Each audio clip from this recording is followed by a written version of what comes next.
What's going on, New York Giants fans? Hit Squad back at it with another video, and we have quite a bit to talk about today. I am so excited to do this video. We're going to be talking about the 6-2 New York Giants as we are enjoying our bye week. I know we're all missing the New York Giants this weekend, but we're on our bye week. We're 6-2, third place right now, tied for second with Dallas. And man, what a season it's been so far for this team. We have quite a bit to talk about. We're going to be talking about where this team is at right now, some players that have really stood out to me so far this season, and what I think the New York Giants should work on coming out of the bye week. Now, before we get into that, if you have not already, join the Hit Squad. Join the Hit Squad. We're almost at 500 subscribers. Trying to hit that mark before we play the Texans coming out of the bye. So definitely hit that subscribe button. Leave a like as well as your thoughts on this video below. And as always, follow us on Twitter. The link will be in the description box. Now let's get into it. This team, this 6-2 New York Giants team, is, in my honest opinion, ahead of schedule in their rebuild. They are a team that is bought in. They are a team that is very well coached, and they are a team that is really taking on that next man mentality. And in my honest opinion, I have to give a lot of credit to Brian Dable and crew for what they've been able to do with what they have. And let's be honest here. Let's be just completely honest here. Typically, at around this point in the season, in previous regimes, we would be looking towards the draft. We would be looking towards the draft because the season is a loss. This team isn't playing well. We have players injured, which we have them now, but we're not going anywhere. But that is not the story of this team. That is not the story of the New York Giants this year. This is an improved team, a different team than we've seen in the last decade. This is a team that, again, is showing that coaching matters. They are finding ways to win. It may not be pretty, but they are finding ways to win. They are finding ways to win in ways that in previous years we found different ways to lose. We would have a game in the bag and we lose it. It's ridiculous, And again, I got to give a lot of credit to this coaching staff. Brian Dable makes sure that these guys are ready week in and week out. Same with Wink Martindale. And they deserve a lot of credit. Brian Dable, in my opinion, is the coach of the year. And it's not even close. Some will point to Sirianni, but they had high expectations for Philadelphia over there. Most people didn't have any expectations with this New York Giants team. None. And they are overachieving. They're overachieving. And again, credit this coaching staff. They are really, really showing that this team is who they say they are. This team is who they say they are. In previous regimes, you look at Joe Judge, he says, we're going to punch you in the mouth. We're going to fight for 60 minutes. We're going to be tough. We're going to be smart. We were the complete opposite of all of that. And let's be real, we were. We were not anything Joe Judge wanted us to be. And it showed ultimately. This team is who they say they are. They are smart. They are coached well. They are tough. And for the most part, they're dependable. Some positions more dependable than others, obviously. But they are who they say they are. And I couldn't be more happy with what I'm seeing with the New York Giants. Are there things they can fix? Absolutely. Let's be real. Absolutely. But I got to give credit to where credit is due. This team is bought in. This team is bought in. Let's look at this team, right? Let's start with the running attack.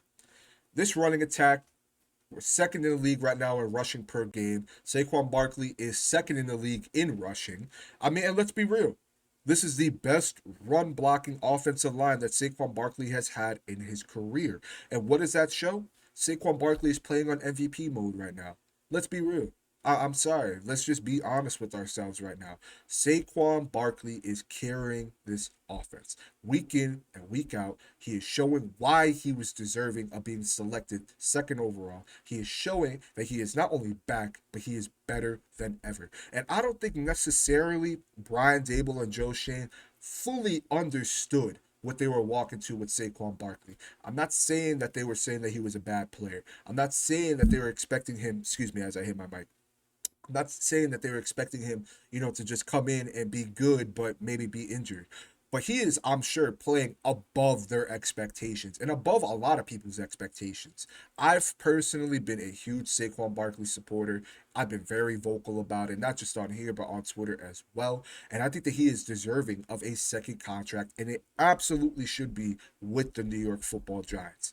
Week in and week out, this team finds ways to win with Saquon Barkley, as well as Daniel Jones. I got to give a lot of credit to Daniel Jones as well. Daniel Jones is coming in. He's commanding this offense. He's showing poise in the pocket.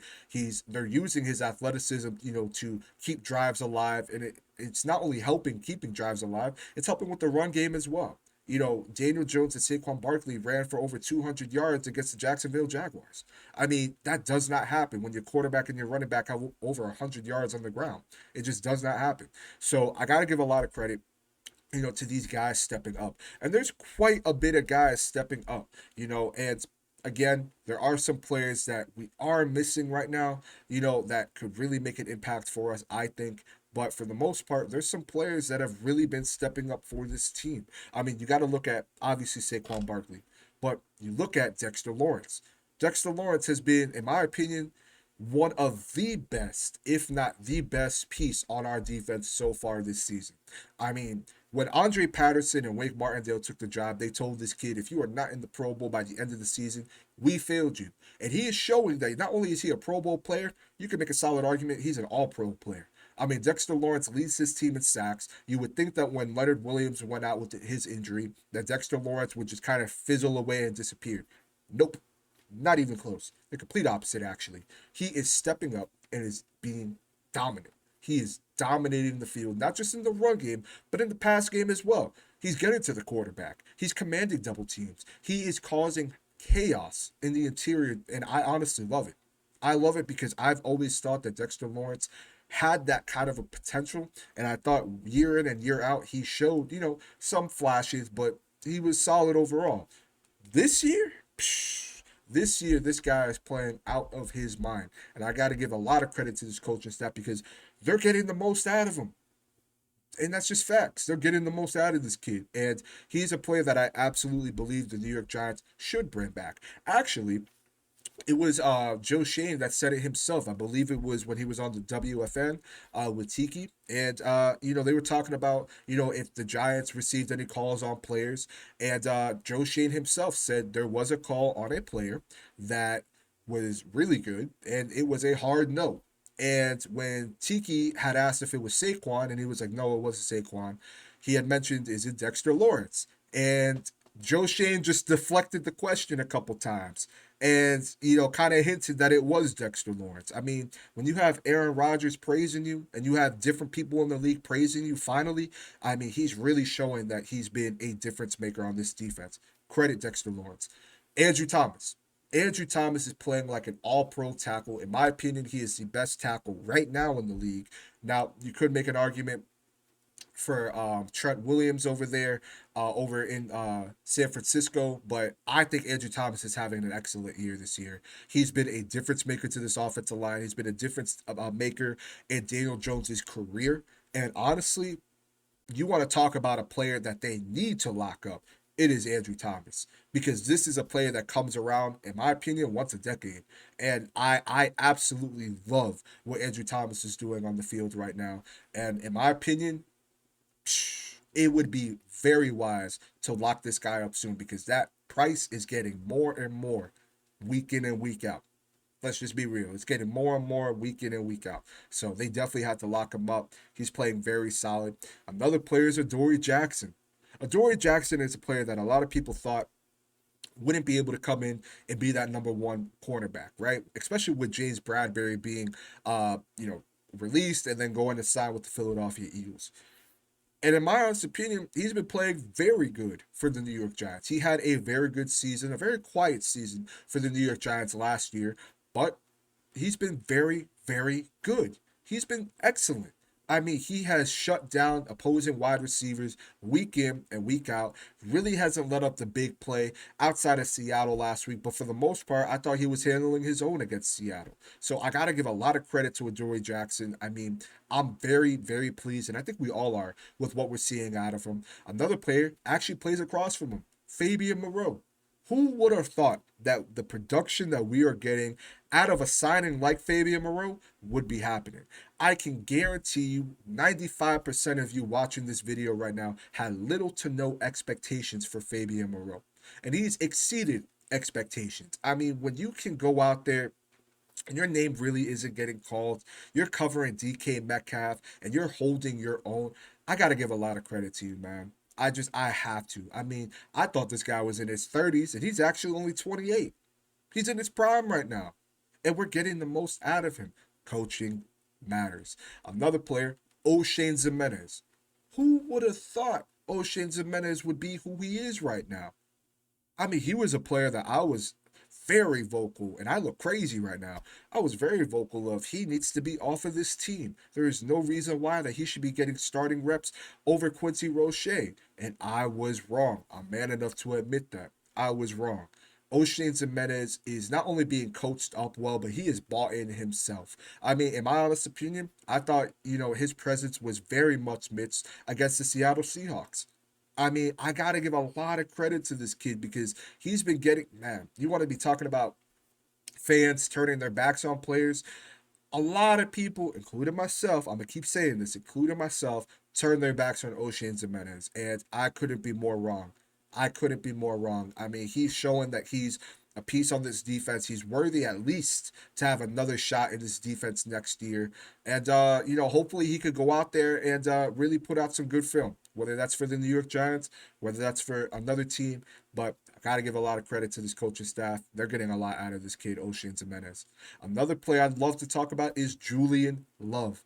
Julian Love has really stepped in and been the unsung hero for the New York Giants. And there's been some rumors that the Giants are actually working out a contract extension for him. Joe Shane did state that if they were going to do contract extensions, they were going to probably do it on the bye week so it doesn't become a distraction for the team going forward.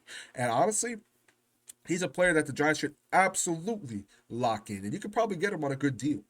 Since we've drafted him, Julian Love has been just a player that comes in, doesn't complain. You could put him anywhere on this defense, and he's going to give you 100%. And honestly, he has been a player that I've been very, very impressed with this season. I had my questions with Julian Love, how he would fit schematically in Wink's defense, but he fits like a glove. He fits like a glove. You can place him anywhere, and he's going to do fine. I have no issues with Julian Love right now. I got to give a lot of credit to him. Definitely the unsung hero for this team, and I need to see him as a New York Giant going forward, and I hope that we can lock him in. Lastly, another player would be Jihad Ward. Jihad Ward, he's a player that he's bounced around throughout the league, really hasn't been able to find a home. I think he's found a home here in New York. I really do. He's a leader. He definitely plays a huge role in coaching up these guys like O'Shane, Kayvon Thibodeau, Azeez Ojulari. I mean, he's been a difference maker. And in my honest opinion, he's really solidified himself on this defense. I think that he's a player that you could probably get back if you wanted to re-sign him on a very, very cheap deal. But he gets there in terms of getting in the backfield. He's fairly okay in the run game. But in my honest opinion, he leaves 100% on the field. And I'm very pleased with what I've seen with Jihad Ward because I honestly didn't have a lot of expectations for the guy when we signed him. I thought he'd be a nice rotational piece, but with players like O'Shane and Azeez Ojulari not being in the lineup right now due to injury, I mean, he's holding his own. I got to give a lot of credit to him. A lot of credit to him.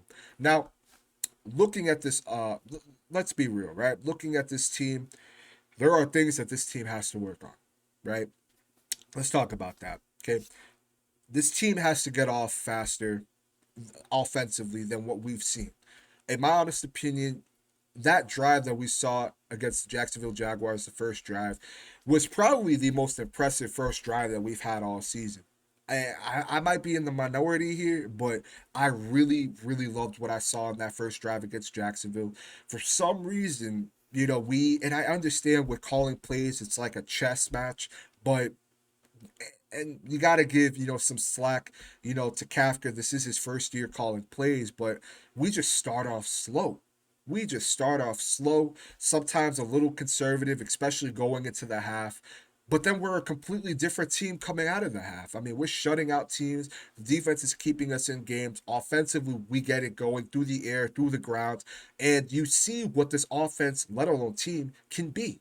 But we got to see that more consistently. We really have to see that more consistently. Again, they're a completely different team in the second half, but we need to see that be consistent, through all four quarters. And I think that we can, especially when you look at the teams that we played going down the stretch outside of like Minnesota. I think that we can.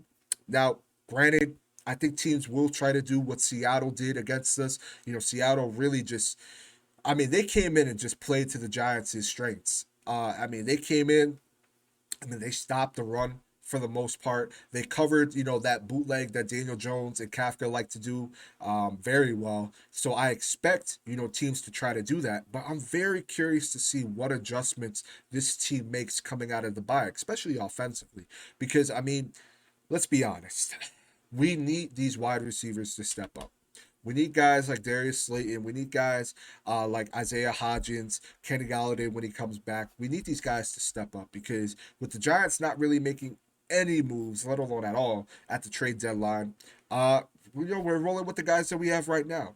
And granted, we are winning games. We're 6-2 for a reason. But when Darius Slayton leads your team in receiving and it's only 200 yards, you have a problem. You really do have a problem. But I got to give a lot of credit to Daniel Jones, man. I really do. Again, there's things that he has to work on, but I got to give a lot of credit to him. But we need these wide receivers to step up. They're not creating separation. They're dropping balls. I mean, there's some communication issues that we need to see get fixed. And that's a position that I'm going to be looking at a lot going out of the bye. And in my honest opinion, I think that's going to be a difference maker in this offense. Can these receivers help Daniel Jones? Can these receivers catch some balls? I mean, how many balls did we drop against Jacksonville? How many balls did we drop against the Seattle Seahawks? I mean, it's ridiculous at this point. Now, I know a lot of people are going to have their thoughts and opinions on Isaiah Hodgins. I said it in my last video. I think he's just a guy. But I hope that we could get more production out of him than what we're getting in Marcus Johnson. So guys like Darius Slayton, Kenny Galladay, Wandale Robinson, he's a rookie, I understand, but we got to see some more production out of these guys. And I think that we will. I really think that we will. And I think that that's only going to help this offense out because I just don't know if we could just get by just running the ball. Now, granted, obviously in the playoffs, what's the most important things you're gonna need? A solid running game and a good defense. Giants have both right now, but we need to see this passing game get going, and we need to see a more consistent game from Mike Kafka in all four quarters. Now, another thing that the Giants have to work on coming out of the bye is stopping the run. Stopping the run and getting to the quarterback more. The Giants, the first, I want to say, what, 3 games this season, maybe 4, the Giants were able to stop the run fairly well. I mean, you stop Derrick Henry, you stop Christian McCaffrey for the most part. I mean, you do a solid job in the run game, and in recent weeks, that hasn't been, really the story for the New York Giants. We've been getting ran on a lot, and I think after the Dallas game, it's really exposed that. I mean, the Baltimore game, Lamar and Kenya Drake, they ran all over us. I mean, Jacksonville, Travis Etienne had his way with us. I mean, last week, Kenneth Walker had his way with us for the most part. So for me, it's just the Giants have to be able to play better in the run attack. And in my honest opinion, we got to see better play from Tate Crowder. We got to see some better play from Jalen Smith, who I think is playing okay, but we just got to see some better production out of him. I want to see Landon Collins make some plays, especially in the run game. And I think when you talk about getting to the quarterback, I mean, we're getting there in terms of pressure. We're getting there, right when the ball gets out. But we need to hit home on a lot of these plays. We need to be able to, sack the quarterback, stop these drives. I think when you look at Wink's defense, the first half of, I'd say weeks 1 through week 5, you saw him drawing up exotic blitzes. You saw him drawing up different ways to get to the quarterback, and we really haven't been seeing that too much. We really haven't been, and I think that's something that we will see more coming out of the bye week. But we just got to get better production out of some of our players on the defensive side of the ball. I'm really excited to see Kayvon Thibodeau coming out of the bye, but can he really come in and create those sacks that we saw against Lamar Jackson and crew? He's getting back there. He's causing pressure. He's getting held damn near every play. And I think that he will have a very good game against the Texans. But can he come out there and, really show, this is why you drafted me fifth overall? I think he can. I really do. And I'm really excited to see this defense coming out of the bye week. And, you got to see better play from your linebackers. So for me, that's something that I think the New York Giants should look at as well. I think the special teams needs to be better. It's been a weak spot all year for the New York Giants. We had the worst game that we've had on special teams last week. Richie James costing us the game with 2 fumbles. It's bad. It is bad week in and week out. I've been saying the special teams is fairly awful, which has been a strong suit for this team, coincidentally enough, in previous years. So I believe that we will see better play from special teams. Hopefully it's not too late from when we see it, but it has to be better than what we've seen in recent weeks because it's just been putrid in my honest opinion. So special teams needs to be better. Giants have to be able to stop the run and get to the quarterback. And we need to see a more consistent offense, from Mike Kafka and crew. We need to see an offense that not only starts off faster, but can score points. I think that we have the capability to do it. I think that we have the players to do it. Granted, a lot of our wide receivers are bench players and players that would not even be in the league if they were on another team. But in my honest opinion, you work with what you got and you see what you got on your roster. I mean, I think the Giants have their answer right now on Daniel Jones. I could be wrong, but I think that they do. But Daniel Jones now has 9 more games to really go out there and solidify himself and show whether or not he's worthy of coming back next season. Now, you guys know I've been stating that I think he is worthy to come back next season. But ultimately, it's going to be up to Joe Shane and crew. I'm very excited for this team going forward. We are well coached. We have a team that believes. And for the first year in this rebuild, I'm very, very pleased with what I've seen so far with the New York Giants. Obviously, there's things we have to work on, but I don't think as a Giants fan we should be upset at all being 6-2. Right now, this team needs us. This team needs us to, have their back and really go out there, especially when it's a home game, and be a difference maker for us. We've been able to do that successfully so far, and we just got to keep doing it. But let me know your guys' thoughts below. What are your first half thoughts on this team so far? I mean, what are you guys liking? What do you guys dislike from what you've seen so far? I definitely want to get your thoughts. Let us know because I mean, we got 9 more games to go. A lot can happen in these 9 games, and I'm very excited to see what this New York Giants team can do. So let us know your thoughts below. Again, don't forget to subscribe, leave a like, and follow us on Twitter. And we'll see you guys in the next video.